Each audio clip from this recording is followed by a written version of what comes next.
Welcome to Life Stories, where real-life journeys unfold and inspire. Today, we share a story of resilience, self-discovery, and the courage to embrace change, even when life seems at its darkest. This is the story of Susan Taylor, a woman who spent decades putting others first, only to realize that in order to truly live, she had to learn how to live for herself. From family struggles to finding a new sense of freedom, Susan's journey reminds us that it's never too late to rewrite our story. Don't forget to subscribe to Life Stories to begin today's journey with us. My name is Susan Taylor. I'm a mother, a grandmother, and today, I turned 60. For most of my life, I've poured myself into the lives of others, first into my marriage, and then into raising my son Michael, and now, into spoiling my grandson, Mason. It was supposed to be a day of joy, of celebration for Mason's first day of school. I had spent the entire afternoon in the kitchen preparing his favorite meals: roast chicken, mashed potatoes, baked mac and cheese, and a fresh garden salad. Every dish was something my family loved. I wanted everything to be perfect. It should have been a beautiful, peaceful evening, but instead, it became the night everything I had worked for came crashing down. The table was set. Everyone had arrived. My husband Thomas walked in, wearing his usual tired expression. He was the man I had spent 30 years with, the man I had sacrificed so much for, all in the name of keeping our family together. My son Michael came in next, smiling as he carried the cake that he knew would make Mason happy. My daughter-in-law Jessica followed them, a bright smile on her face as usual. She turned to Mason and said, "You'd better thank Grandma for this. Mason, she made all this just for your back-to-school celebration." But then, Thomas, he was sitting at the head of the table, looking at the spread, and his expression quickly soured. His frown deepened as he glanced at me. "You cooked all this and didn't even think to get some wine?" he snapped, his voice biting. It stung. I had spent hours preparing the meal, with love and care, yet, all he could do was complain about the details that didn't matter. Michael quickly stepped in to smooth things over. "Dad, let's not start tonight, okay?" he smiled, placing the cake in the center of the table, trying to make peace. But the comment from Thomas was like a sharp needle poking at the heart of a woman who had long learned to bury her own emotions. I forced a smile, ignoring the sting, but as we opened the cake box together, something stopped me cold. It wasn't the celebration I had hoped for. The cake read, "Congratulations, Mason." No birthday candles for me. No balloons. No mention of my own special day. My heart sank. Michael, my own son, had forgotten that today was also my birthday, the day I had spent raising him.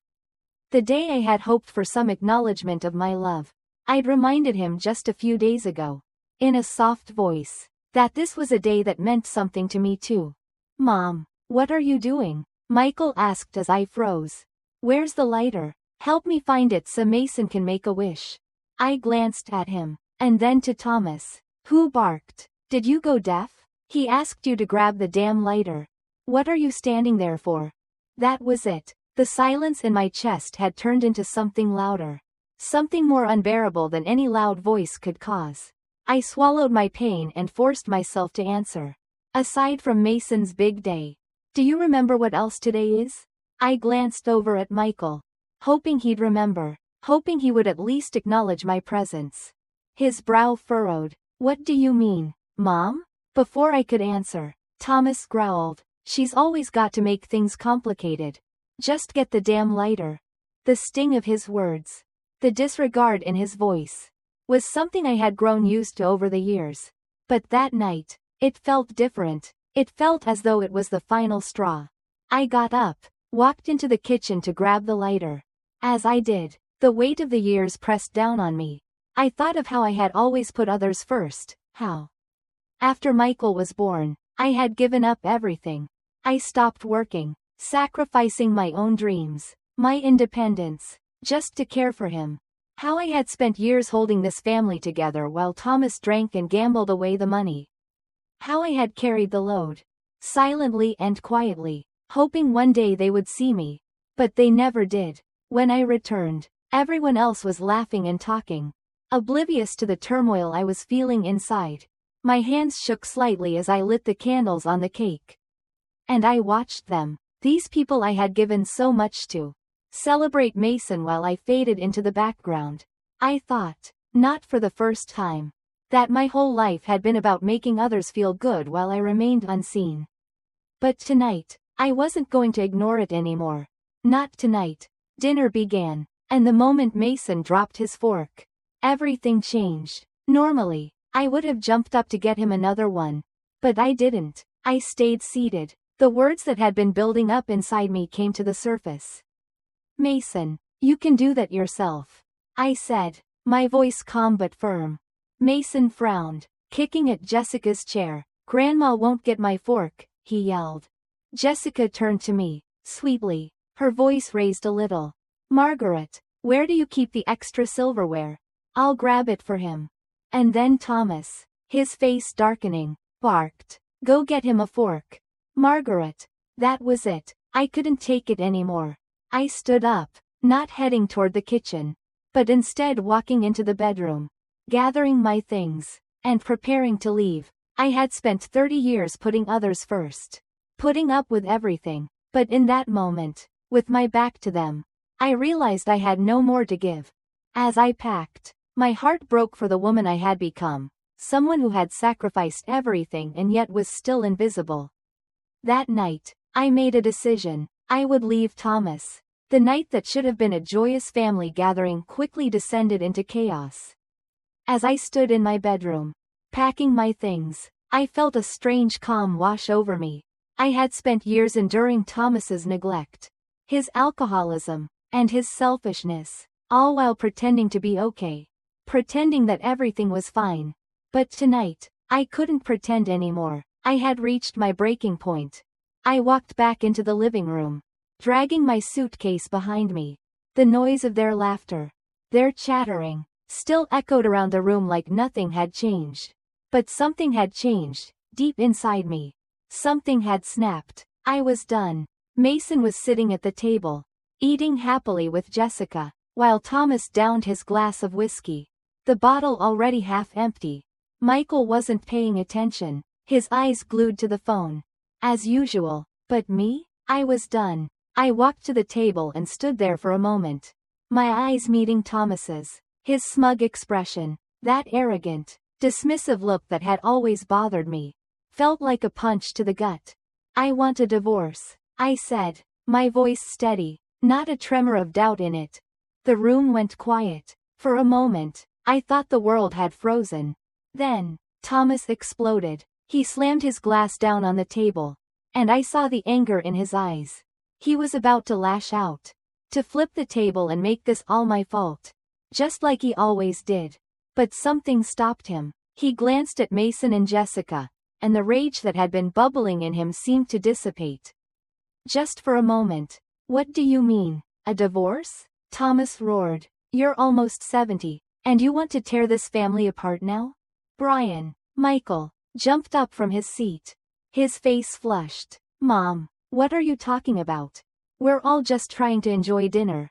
Why ruin everything? Jessica, with her usual smile plastered on her face, grabbed Mason, clutching him to her chest as though he were a shield. I knew what she was doing, pretending everything was fine, pretending that this was just another rough patch. But I wasn't buying it anymore. I gave a bitter laugh. So, this is it? Decades in this house, and I'm still the one you take for granted? I've been invisible all these years, haven't I? Michael, still in denial, kept trying to smooth things over. But I had made my decision. I wasn't going to beg for respect anymore. I wasn't going to keep living this miserable life for anyone else's sake. I'll be staying at a hotel tonight, I said, ignoring their protests. Tomorrow, you'll come with me to sign the divorce papers.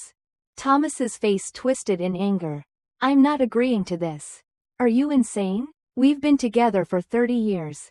And you want to throw it all away? What about what people will say? I didn't care about what people would say anymore. I was tired of pretending for the sake of appearances. I don't care what people will think. I don't care about what the neighbors will say. I've spent my whole life worrying about that, trying to keep this family together for everyone else, while I've been dying inside." Michael looked at me with pleading eyes. "Please, Mom, don't do this. We can fix things. Just give it time. Let's finish dinner, all right?" I had heard these empty promises from him before. All these years, he had never truly stood up for me, never defended me from his father's rages. And now, when I needed him most, he was asking me to pretend that everything would be okay. Pretend that I was fine when I was suffocating. "Do you even remember what day today is, Michael?" I asked quietly. "It's my birthday." "But you forgot, didn't you?" Michael froze, a look of guilt creeping over his face. But it didn't matter anymore. No more pretending. No more sacrificing for them. Not when my own heart had been breaking for years. "I'm done," I said, my voice firm. "I'm done pretending it doesn't hurt. I'm done trying to please everyone." And then, for the first time in 30 years, I left. I grabbed my suitcase, turned my back on them, and walked out the door. This time, I wasn't looking back. The pain of my past was too much to carry anymore. And I had finally realized, I was the only one who could change my future. As I walked into the unknown, a feeling of freedom washed over me. I didn't know what the future held. But for the first time in my life, it felt like it was mine to create. The next few days were a whirlwind of emotions. I stayed in a hotel, far from the house I had once shared with Thomas. With the family that had never truly seen me, I found solace in the solitude. In the quiet, where I could finally breathe without pretending. Without being invisible. For the first time in years, I wasn't burdened by the weight of others' expectations. But it wasn't easy. I had spent so much of my life in the shadow of my family, trying to hold everything together. Now, I had to learn how to live for myself. I thought I had only a few months left to live. The cancer diagnosis had hung over me like a cloud, heavy and oppressive, but it was in that moment of despair that I found clarity. I wasn't going to die just to make others comfortable. If I was going to live, I was going to do it on my own terms. I called my dearest friend, Karen. We had known each other for years, had raised our sons together, and had supported each other through thick and thin. I hadn't told her about the cancer. I didn't want her to worry. Instead, I told her I was ready to take that trip she had been inviting me on for years. I needed a change of scenery, a break from everything. When I arrived at her house, I was surprised to see her son, Jason, and his wife, Emily, there too. They insisted I stay with them, despite my protests. "Don't overthink it, Susan," Karen said, her voice soft with kindness. "You've given so much to others. Now it's time for you to take something for yourself." They took me in, and we traveled together, exploring the world in a way I had never imagined. For the first time in my life, I didn't have to put anyone else first. I didn't have to worry about dinner or schedules or what anyone else needed. I was free to do what I wanted. I started dancing again. It had always been a passion of mine, but life had never allowed me to pursue it. Now, I was in my 60s. And I signed up for hip-hop dance classes. I didn't care that the class was filled with people half my age. I didn't care if I looked awkward. I was doing it for me. And as I danced, something inside me changed. My body grew stronger, my movements more confident. I was no longer the woman who had to please everyone. I was Susan Taylor, and I was learning to live for myself. The world started to recognize me for who I truly was. I went viral after posting a video of my dance performance. People loved it. I was called the hip-hop grandma, and it was a label I wore proudly. I didn't care that I was older than most of the people in my class. I didn't care that I was breaking the mold of what society expected of women my age. I was finally free to be myself. And it felt incredible. But the journey wasn't just about dance or newfound fame. It was about healing. I had spent so many years trying to hold everything together, trying to fix the broken parts of my family. But now I understood that I couldn't fix anyone else. I could only fix myself. When I returned home, I felt stronger, more confident. I found a small apartment and signed the lease. A decision I had never thought I'd make. But I knew it was right. I had a few months to live. But I wasn't going to waste them being someone else's shadow. I was going to live for me.